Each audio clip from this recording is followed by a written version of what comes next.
Good evening and welcome to BBC News. I'm Martine Croxall. It's 9 o'clock. I'm just going to move back to the main set. I know this has happened before, but here we are. If I sidle in, you can pretend that you haven't noticed.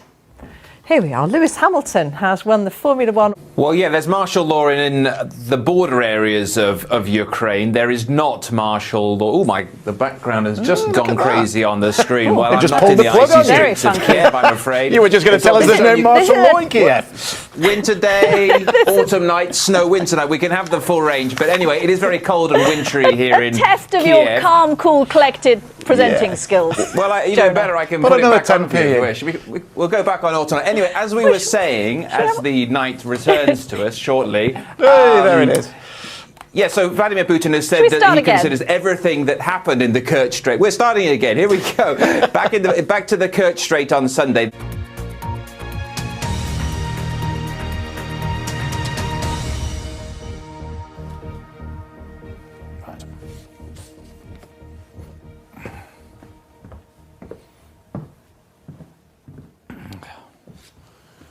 Good afternoon. Because not everyone thinks he did a good job. But what we can say is that it looks for him in Uxbridge also something where there may be some concern. He had a 12,000 majority here. 12,000! It's now down to 5,000. 5,000! Some people think it won't happen again. It won't happen again! Thanks very much, Tim. Lots of people trying to get in on the act there. Our political editor, Tim Donovan.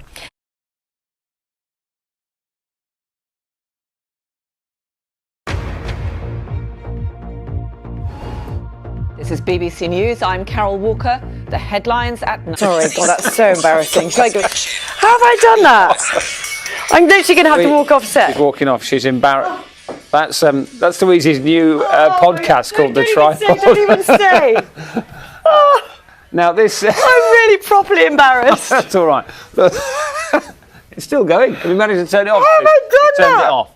I really do. Did you sit on your phone and you press play? I don't know what I don't know what I did. Anyway, I apologise profusely. Let's show you a pretty picture of Glasgow. Because you really are embarrassed, aren't you? Because we were saying earlier that this is officially called the Clyde Arc, right? But thank you to the many Glaswegians.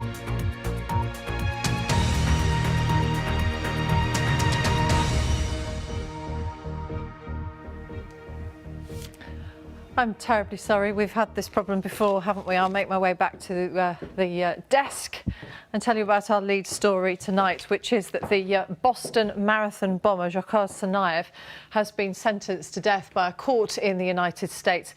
3 people died, you'll recall, and more than 260 were injured in the bombings 2 years ago. He'll be joined by viewers on BBC One when Clive Myrie will have... Sorry, yes, they did say that he has had a very difficult year, and as was said by his lawyers, he had already... Excuse me, sorry, just some cars have had a bit of a crash behind us there. I mean, such is the media crowd there. It has been very busy here today. Yes, we do know that Admont Parkland has had a very troubled year.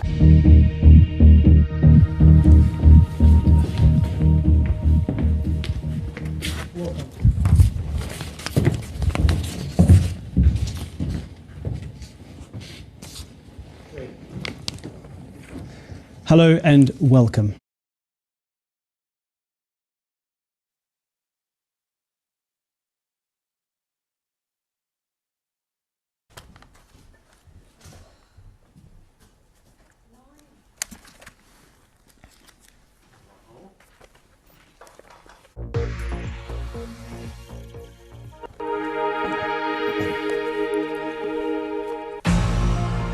Hello, this is The Briefing. I'm Ben Bland, our top story.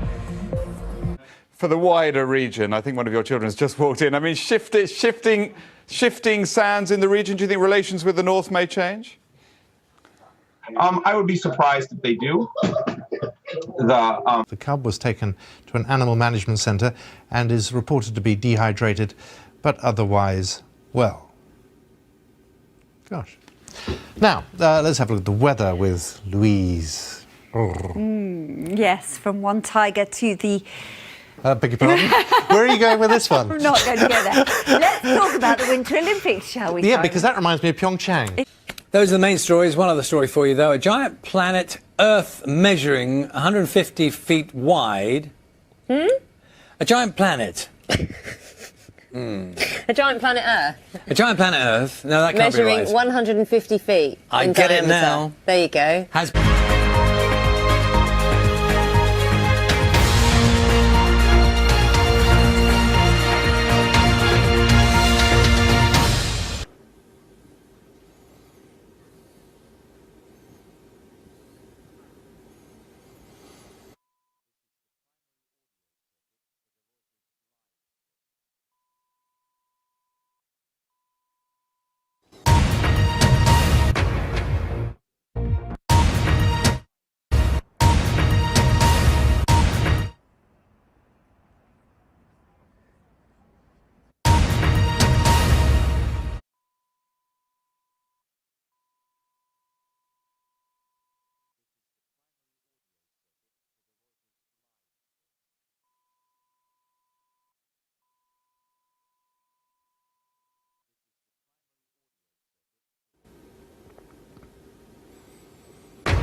Tonight at 10, jobs and prosperity must come first in any Brexit deal. The Chancellor spells out his priority. But Sarah Vasey, Adam Peaty, Siobhan Marie O'Connor, Ben Proud and James Guy, congratulations. Oh, sorry, I didn't see the step. Sorry about that. Well, that's giving you all a good laugh. Adam's inconsolable there. Just look before you're getting in a swim pool in future, OK? I hope you can still hear me. I'm going to have to get rather close and mind the step. Can you continue, Sarah? Because we want to talk about your goal. You don't want to talk about me falling in the water. But all the people watching here are literally on the floor. Well, I'll hold it together. You don't have to. Congratulations. Tell us what it was like. Okay, so and we just stay on those pictures for a moment. We just explain what's going on. If you didn't see it a second ago, Mike is carrying on talking, but we can't hear him because a moment ago Mike fell in the water and his pack went in. He doesn't know. We can't hear him now. But goodbye, Mike. It hasn't been dull, has it? It's not been dull. You just, honestly, you know, on live, we'll leave. Bye-bye, Mike. We'll come back to you. Kate Silverton here is having to, he's having to go like this to get out of the way of the cameras. Could you get your there? Oh, that looks wrong. Let's have a look at the weather. Ben. Well, I was going to talk to you about sunsets. Do you know? Well, okay, we'll have a little. Oh my God, I normally have to deal with one of him, two of you. I mean, this is terrifying. Too much to cope with. Exactly. Yes. So, yeah, but look at this. You're a bit discombobulated, aren't you? Can we get a shot of these two? We haven't done this for a while, have we? I quite like it. Can I stay? News I feel safer here. Do you? Yes, I bet. Me and you on the dance floor. You're just 20 killed in the rush to get out. Will you carry on? Well, are you still? Oh, you're still on air. Yes. I've done this bit.